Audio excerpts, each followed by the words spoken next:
खान में नक्श नहीं है, नीचे वाले 2 नंबर लोग हैं, 2 नंबर लोग जो खान साहब को मिसगाइड करते हैं मिलजुल के। एक ने पैसे पकड़े होते हैं, दूसरे ने उधर से पकड़े होते हैं। अच्छा। और ये उसकी तारीफ कर रहा था, वो भी चुप रहता है। 137, 38, 39, 40 आउट ऑफ मेरिट जो मेरे आपको भी नहीं दी। अब शेहू लाएगा, मेरे से ज्यादा किसको पता है? बिल्कुल है। क्या मैडम व्यास में राष्ट्रीय शेहू समिति है? क्या इकरार चौधरी समझता है? क्या फवाद चौधरी समझता है? चंद दर्जन जो लालची हैं वो फाइनेंशियल मैनेजमेंट से खान साहब के इर्द गिर्द है और पता भी नहीं चलने देते। हम खान साहब को बड़े लेवल पे रखें। अब जो अदम एतमाद हुई, मैं तो मौजूदा बहरान का जिम्मेदार ही तरीके इंसाफ को ठहराता हूँ।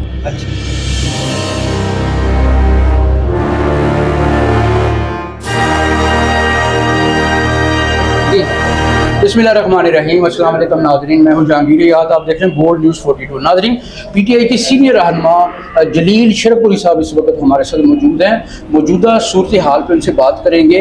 क्या समझते हैं कि इलेक्शन जो है वो होने जा रहे हैं या नहीं? अगर नहीं होते तो फिर क्या होगा? अस्सलाम वालेकुम जनाब। जी वालेकुम अस्सलाम। बहुत शुक्रिया, आपने टाइम दिया हमें। जी मेहरबानी। तो क्या देख रहे हैं आगे political scenario? Sir political scenario तो खौफनाक ही है और असूलन तो पंजाब का इलेक्शन विदिन टाइम हो जाने चाहिए थे, लेकिन जो नहीं हुए, मैं समझता हूँ मुल्क के साथ बहुत बड़ी ज्यादती हो रही है। लेकिन अगर मैं अपनी असेसमेंट की बात करूँ, जो उनकी सोचें हैं और जिस मुताबिक ये चीज़ें प्ले की जा रही हैं, मुझे तो 1.5 साल 2 साल इलेक्शन होते नजर नहीं आ रहे हैं। लेकिन ये ज्यादती है, मुल्क के साथ सख्त ज्यादती है। इसमें बिल्कुल ना अवाम का भला है ना मुल्क का भला है, ये बड़ी तकलीफ वाली बात है। तो ये जो दो साल आप कह रहे हैं, इसका क्या मतलब है? 2 साल जो है अगर नहीं होते इलेक्शन तो क्या गैर कानूनी गवर्नमेंट जो है वो रहेगी या कोई इमरजेंसी लगेगी या सूरत हाल कोई और? देखिए कोई ना कोई रास्ता डंडे के जोर पे निकाला जाएगा। जो भी इधर अयूब खान साहब रहे तो किस कानून के तहत रहे, ज़ियाउल हक साहब रहे किस कानून के तहत रहे, परवेज मुशर्रफ साहब रहे किस कानून के तहत रहे। कानून को कौन जहाँ इज्जत देता है? यही तो हमारा अलमिया है। पाकिस्तानी अवाम तो ऐसी है, दुनिया जहाँ में ऐसी हिम्मत वाली मुझे पब्लिक नजर नहीं आती। लेकिन हमारी लीडरशिप जैसी है, ऐसी अफसोस के साथ कहूँगा ऐसी घटिया लीडरशिप भी कहीं नजर नहीं आती। हाँ, आज आके नजर आया तो इमरान खान नजर आया है, जिससे हम इश्क करते हैं, मोहब्बत करते हैं। तो ये समझते हैं कि अगर इस दफ़ा कोई ऐसा निज़ाम आया तो वो चल सकेगा? देखिए चलने को क्या है, क्योंकि जो अवाम है पहले से बाशऊर लगती है, दिखती है। देखिए आम आदमी अब अमेरिका के अंदर ना, मतलब उधर अफगानिस्तान में अमेरिकन फौजी आ गई थी तो क्या हुआ? दुनिया जहां अमेरिका का साथ दे रही थी, क्या वो कानूनी था? और अवाम तो बेचारे फिर चलते रहे, जहाद करने वाले जहाद करते रहे। इराक के अंदर क्या हुआ है? बेड़ा गर्क कर दिया पूरे इराक का, और इराक के चंद बंदों ने बेड़ा गर्क कराया। तो अवाम बेचारे क्या कर सकते हैं? बर्दाश्त कर लिए। तो ये तो अमेरिका भी पावर तो है ना पूरे खित्ते के ऊपर, जो है पावरफुल था। आज उसकी जगह चाइना ले चुका है। चाइना की हिकमत अमली एक्सीलेंट है, वो अपना इजहार नहीं कर रहा, खामोश है। जितना ताकतवर है उतना ताकत वो दिखा नहीं रहा। अच्छा, इकोनॉमिक कंडीशन जो है मुल्क की इस वक्त दिगरगू है, बदतर है। दुनिया में कोई ऐसा मुल्क नहीं है, अपना इंडिया जैसा मुल्क, बांग्लादेश जैसा मुल्क, रिवांडा और इथोपिया जैसे ममालिक जो है हमारे मुल्क से कहीं दूर चले गए, आगे निकल गए तरक्की में। तो ऐसी सूरत हाल में क्या समझते हैं कि ये हमारा जो मुल्क है गर्दाब में ही रहेगा? क्या हम इसी तरह भीख मांगे रहेंगे? देखिए हर बंदे का अपना सोचने का अंदाज होता है। मैं अगरचे बुजुर्गों के मसले पे उस दार रोटी के ऊपर लोगों की खिदमत की है और वहाँ बुजुर्गों की सोहबत में वक्त गुजारा है, इब्तदाई वहीं से सीखा है। और पंजाब यूनिवर्सिटी से एमए इकोनॉमिक्स भी किया है और उसके बाद मैं एक्सपोर्ट के बिजनेस में रहा हूँ। और इत्तेफाक ऐसा है कि मेरे साथ दाएं बाएं जितने एक्सपोर्टर थे साल के अंदर वो मेरे बहुत पीछे रह गए थे, ठीक है ना। और फैसलाबाद में मेरी फैक्ट्री थी, तो फैसलाबाद में पीआईए का सबसे बड़ा कस्टमर मैं ही था। अच्छा, ये क्या लें 1994 से लेके 2004 तक। 2004। तो अब क्या वजह है? वो मेरा अंदाज जो होता है हमेशा सोचने का, उस चीज़ को समझें और उसके मुताबिक स्टेप उठाएं, लालच भी नहीं।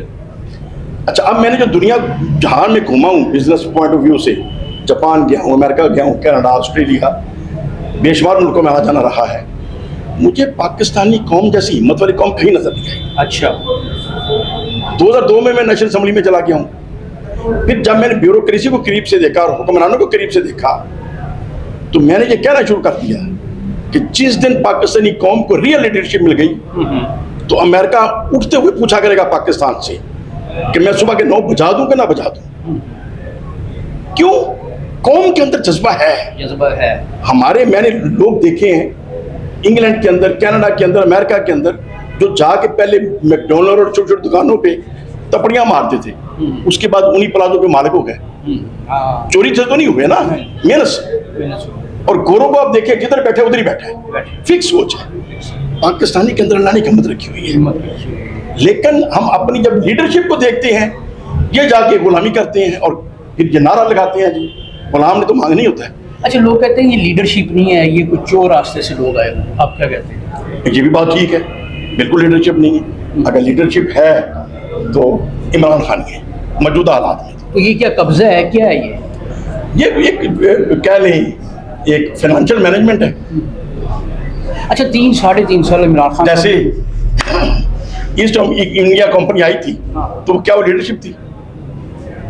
ये तो फाइनेंशियल मैनेजमेंट थी ना। उन्होंने पैसों के साथ जागीरदारों को खरीदा, बड़े बड़ों को खरीदा, शाही महल के अंदर के वजीरों को खरीदा और इधर हुकूमत कर 100 साल हुकूमत करते रहे। तो इसी तरीके से हमारे जो सियासतदान है फाइनेंशियल मैनेजमेंट करते हैं और कब्जा कर लेते हैं और फिर कहते हैं हम लीडर है। लीडरशिप तो नहीं है।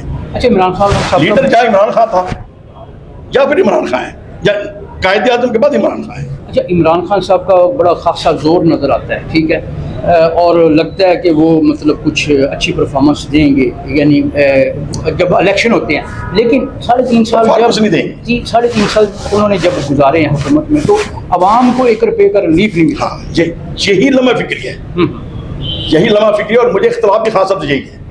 मैं प्राइम मिनिस्टर हाउस में खास शब्द 2-3 मीटिंग कर चुका हूँ कि सर नीचे डिलीवर क्यों नहीं हो रहा, जो आप सोचते हैं वो नीचे डिलीवर नहीं हो रहा। और नेक्स्ट में मुझे पता है किधर है। और आप जो टिकटॉक के बंदर पार्ट में हुआ है, वो खान साहब ने तो नहीं बांटी। अच्छा, खान साहब को इधर की तरफ से बताने वाले हैं ना। खान साहब को क्या पता शिवपुरी में कौन बेहतर है। अच्छा, खान साहब को क्या पता रावलपिंडी में कौन बेहतर है। कासिम अली शाह जो है वो फिर सही कह रहा था कि खान साहब के इर्द गिर्द जो दरबारी हैं वो सही नहीं है। देखिए, खान साहब के साथ हमारे जैसे, और मैं अपने आप को भी उन वर्करों में गिनता हूँ जो बेलौस साथ है, हमारे जैसे करोड़ों हैं, लेकिन चंद दर्जन जो लालची हैं वो फाइनेंशियल मैनेजमेंट से खान साहब के इर्द गिर्द है। अच्छा। और पता भी नहीं चलने देते। और चूंकि वो चंद एक सारी हैं, जो चंद शरीफ हैं, वो डरते उनका नाम नहीं लेते कि इनका नाम लेके ये चू का मेरा मसाला मुझे पड़ जाएगा। उनको भी पता है कि 2 नंबर लोग हैं। अरे मतलब खान साहब को नहीं पता, जो अच्छे लोग हैं उनको पता है। हाँ। लेकिन वो डरते उनका नाम नहीं लेते। अच्छा, अब वो जो एक दूसरे गाने हैं, तू मेरी सीट ना छेड़ मैं तेरी सीट नहीं छेड़ता, तो वो फिर खान साहब को जब ये कहेगा जी ये फिलहाल कि मैं बहुत एक्सीलेंट आदमी है जी, वो भी कहेगा बहुत एक्सीलेंट है, ये भी कहेगा बहुत एक्सीलेंट है, हालांकि उनको इस हल्के का पता ही नहीं है। नहीं पता। अब शेखुपुरे का मेरे से ज्यादा किसको पता है? बिल्कुल है। क्या मैडम यास्मीन अख्तर शेखुपुरे को समझती है?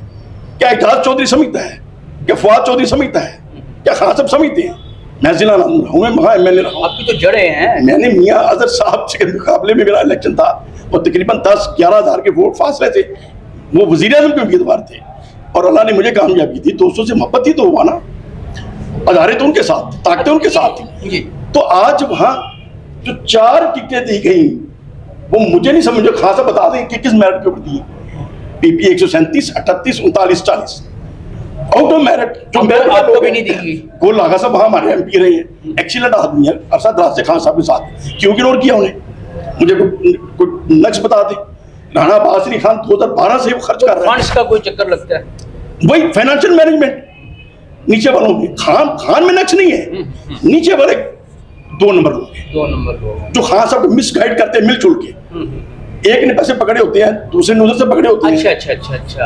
और ये उसकी तारीफ कर रहा था, वो भी चुप रहता है कि मैं अगर बोलूंगा तो मेरा नक्शा बता दे। खान साहब समझते हैं 6 बंदे कह रहे हैं ये चीज अच्छी है वो अच्छी होगी, तो ये फॉल्ट है। इतने जीरे का मतलब वो समझदार और इतनी बड़ी पार्टी पाकिस्तान की सबसे। देखिए हर जगह पे एक मैक्रो लेवल होता है, एक माइक्रो लेवल होता है। एक मैक्रो पॉलिटिक्स है, एक माइक्रो पॉलिटिक्स है। मैक्रो पॉलिटिक्स हम खान साहब से एक्सपेक्ट करें, गली महल्ले की पॉलिटिक्स एक्सपेक्ट ना करें। अल्लाह ताला ने विजन दिया, हिम्मत दिया, वो अमेरिका के साथ, बरतानिया के साथ, सऊदी अरब के साथ, इंडिया के साथ, अफगानिस्तान के साथ नेगोशिएट कर रहे हैं। उन्होंने पाकिस्तान का कद ऊपर किया। बिल्कुल। और आज आलमी इस्लाम उन पर फख्र कर रहा है। अब उनसे उम्मीद करें कि ये आलू का, गंडे का, थोम का भी ख्याल रखें, ये पागलों वाली बात है। हम खान साहब को बड़े लेवल पे रखें। अब जो अदम एतमाद हुई, मैं तो मौजूदा बहरान का जिम्मेदार ही तरीके इंसाफ को ठहराता हूँ। 25 बंदे छोड़ के गए, मुझे फवाद चौधरी साहब बताएं, असद उमर साहब बताएं, शाम कराची साहब बताएं, जो 25 बंदे छोड़ के गए, किसी एक को मनाने गया नहीं, तो फिर क्यों रोते हो? पता नहीं था ये अदम एतमाद कर देंगे तो मुल्क बहरान में चला जाएगा। आज इस बहरान का जिम्मेदार कौन है? मैं कहता हूं इस बहरान का जिम्मेदार असद उमर है, इस बहरान का जिम्मेदार शाम कराची है, इस बहरान का उमर का जिम्मेदार फवाद चौधरी है, जो 20-25 बंदे अदम एतमाद कर रहे थे। यार आप उनके घर जाके तरला नहीं कर सकते थे कि यार हम लोग को झोंक रहे हो? सरिया मोटा आ गया है। अब ये पैसे से चलेगा, पैसे मुझे तो आज तक कुछ सियासतदान पैसे से बिकता नजर नहीं आया। मतलब कोई इधर परेशान थे, कुछ इंटरनल मैनेजमेंट सही नहीं थी, नीचे डिलीवरी ठीक नहीं थी, जिससे सारे एमएनए परेशान थे। जो एक खुश था, मुझे आज आके बता दे कि मैं बड़ा खुश था। उस परेशानी की वजह से चीजें मैनेज नहीं हो रही थी।